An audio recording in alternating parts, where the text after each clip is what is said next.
It's nearly dawn on Thursday, May the 18th of 2017. Pardon the disheveled appearance, but the sun and the light may never come back. We may have truly fallen on black days, as we have lost Chris Cornell at the age of 52.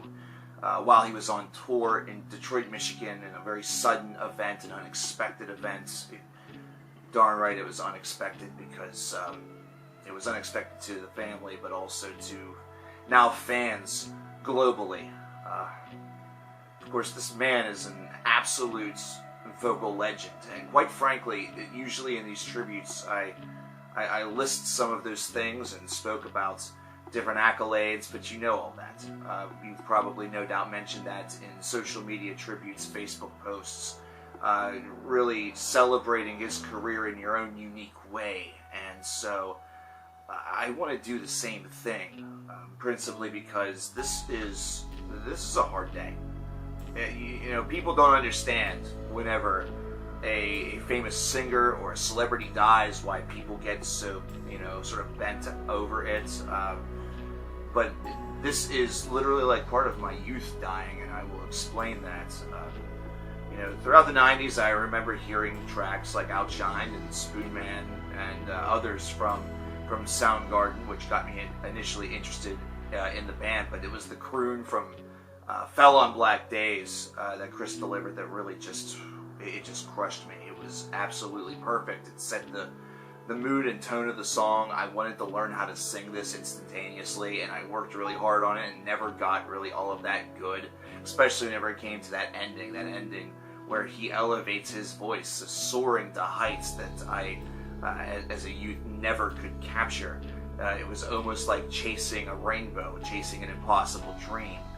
But then it became more than that. It was listening to songs like Burden in My Hand, either that or going back to his work in Temple of the Dog with Say Hello to Heaven, where you literally feel like you are being ascended into a different plane of reality via the siren voice that you're getting from Chris Cornell, something that you at that moment perhaps associated more with either hair metal or with a diva of the pop distinction, such as a Whitney Houston. But here we heard it on a track that was a phenomenal tribute to a fallen comrade in Andy Wood of Mother Love Bone, and Chris Cornell, of course, being right at the heart of that. There are albums from the late 80s that are forgotten about that are just as good as the stuff that you've gotten in the 90s whenever they broke through with albums such as Bad Motorfinger as well as Super Unknown.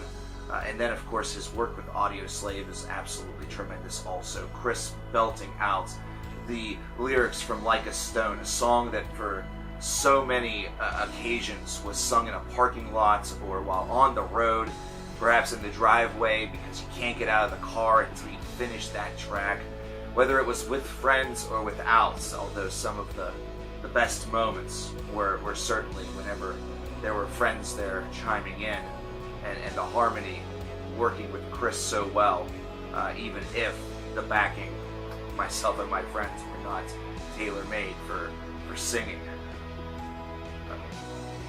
Chris was a special talent, a one-of-a-kind voice that now has been silenced, but yet the music will live forever. His solo work with albums such as Euphoria Morning will live forever as a real testament to many of his loves. His solo work definitely showed that he was more than just a grunge singer. He was more than just the singer of Audio Slave. He was a man that had a myriad of influence and a myriad of talents, and he displayed them majestically throughout his entire career. This is a career that should not be over. I don't feel like we are ready for a post-Chris Cornell world, but yet here we are. And it sucks.